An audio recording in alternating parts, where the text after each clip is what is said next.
आप सभी का हमारे भक्ति प्रेम रस चैनल में हार्दिक स्वागत है। अगर आपने अभी तक हमारे चैनल को लाइक एंड सब्सक्राइब नहीं किया है तो अवश्य करें और नए वीडियोस पाने के लिए बेल आइकॉन को प्रेस अवश्य करें। ओम नमः शिवाय भक्तों, आज हम अपने इस वीडियो में हरतालिका तीज के संपूर्ण विधि विधान के बारे में बात करेंगे। तो चलिए आइए शुरू करते हैं। हरतालिका तीज भाद्रपद के शुक्ल पक्ष की तृतीया को मनाई जाती है। इस दिन भगवान शिव और माता पार्वती के पूजन का विशेष महत्व है। हरतालिका तीज को कई जगहों पर तीजा के नाम से भी जाना जाता है। इस दिन सुहागिन महिलाएं अपने पति की लंबी आयु और सुख समृद्धि के लिए व्रत रखती हैं। ये व्रत निराहार और निर्जला किया जाता है। हरतालिका तीज हरियाली और कजरी तीज के बाद मनाई जाती है। चलिए आइए अब जानते हैं हरतालिका तीज व्रत के नियम। हरतालिका तीज व्रत में जल ग्रहण नहीं किया जाता। अगले दिन सुबह पूजा के बाद जल पीकर व्रत खोलने का विधान है।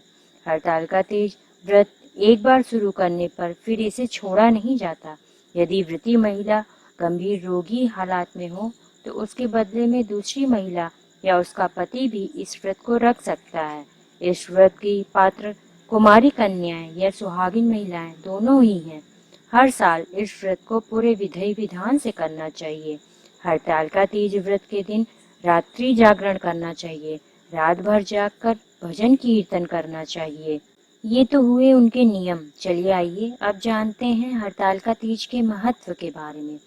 हरतालिका तीज पर माता पार्वती और भगवान शंकर की विधि विधान से पूजा की जाती है। इस व्रत को रखने से अखंड सौभाग्य की प्राप्ति होती है।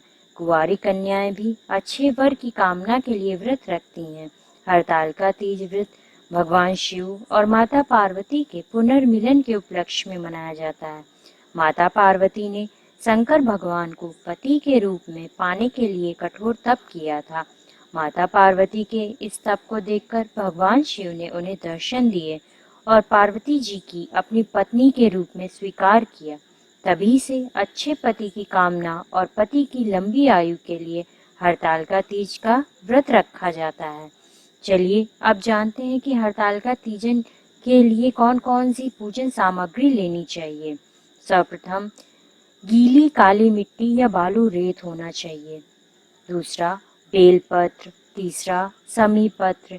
चौथा केले का पत्ता। पांचवा धतूरे का फल एवं फूल। छठा अकावा का फूल। सातवां तुलसी। आठवां मंजरी। नौवां जनेऊ। 10वां नाड़ा।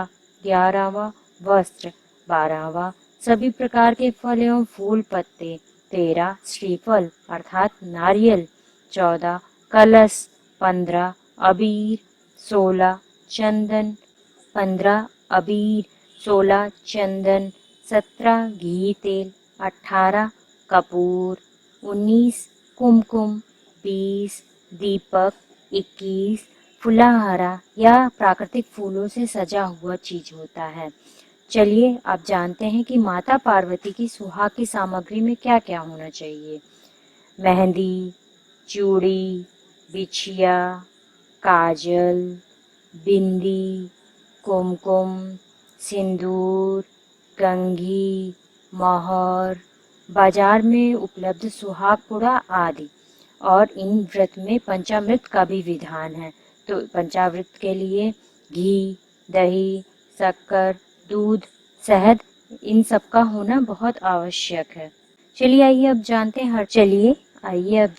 हैं हरतालिका तीज व्रत कैसे करें।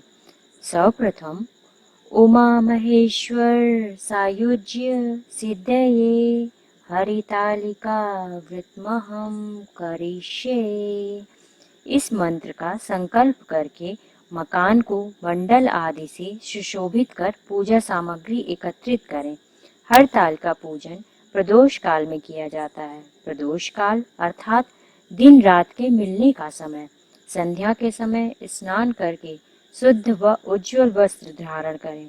तत्पश्चात पार्वती तथा शिव की सुवर्ण युक्त, यदि यह संभव न हो तो मिट्टी की प्रतिमा बनाकर विधि विधान से पूजा करें। बालू रेत अथवा काली मिट्टी से शिव पार्वती एवं गणेश जी की प्रतिमा अपने हाथों से बनाएं। इसके बाद सुहाग की पिटारी में सुहाग की सारी सामग्री सजा कर रखें।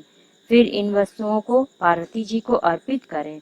शिव जी को धोती तथा अंगोछा अर्पित करें और तत्पश्चात सुहाग सामग्री किसी ब्राह्मणी को तथा धोती अंगोछा ब्राह्मण को दे दें। इस प्रकार पार्वती तथा शिव का पूजन आराधना कर हरतालिका व्रत कथा सुने। तत्पश्चात सर्वप्रथम गणेश जी की आरती, फिर शिव जी की और फिर माता पार्वती की आरती करें। भगवान की परिक्रमा करें, रात्रि को जागरण करें। सुबह पूजा के बाद माता पार्वती को सिंदूर चढ़ाएं, ककड़ी हलवे का भोग लगाएं और फिर ककड़ी या हलवा खाकर उपवास को तोड़ें। अंत में समस्त सामग्री को एकत्र कर पवित्र नदी या किसी कुंड में विसर्जित कर दें। चलिए जानते हैं अब कि हरतालिका तीज का नाम कैसे पड़ा। हरतालिका अर्थात दो शब्दों से बना है, हरित और तालिका। हरित का अर्थ होता है हरण करना और तालिका का अर्थ होता है सखी।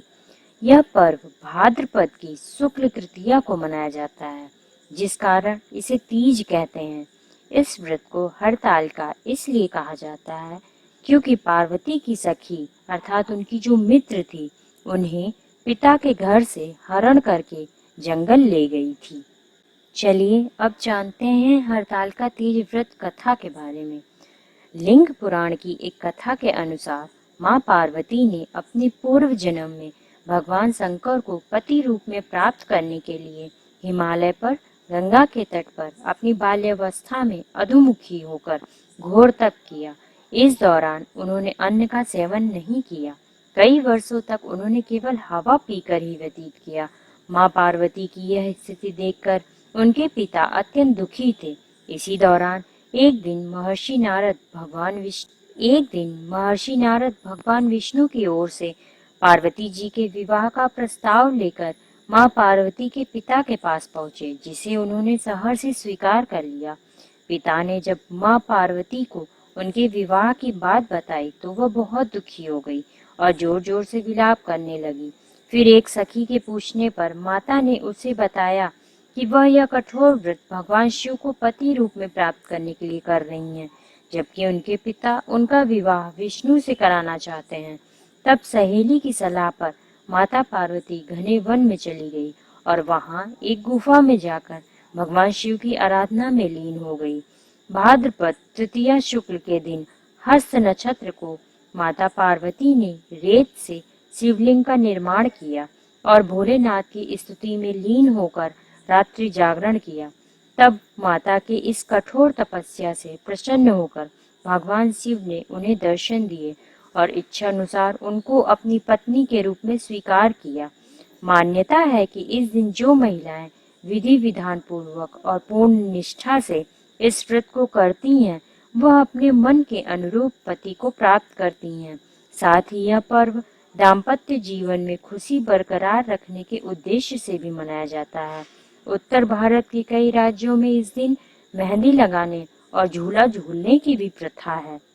कथा के पश्चात व्रत का समापन करने में इन बातों का ध्यान अवश्य रखें कि इस व्रत के व्रती को शयन का निषेध है।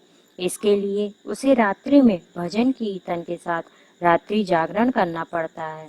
प्रातःकाल स्नान करने के पश्चात श्रद्धा और भक्ति पूर्वक किसी सुपात्र सुहागिन महिला को श्रृंगार सामग्री, वस्त्र, खाद्य सामग्री, फल, मिठाई और यथाशक्ति आभूषण का दान करना चाहिए।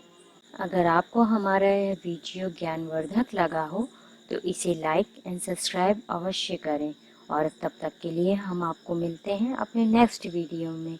तब तक के लिए धन्यवाद।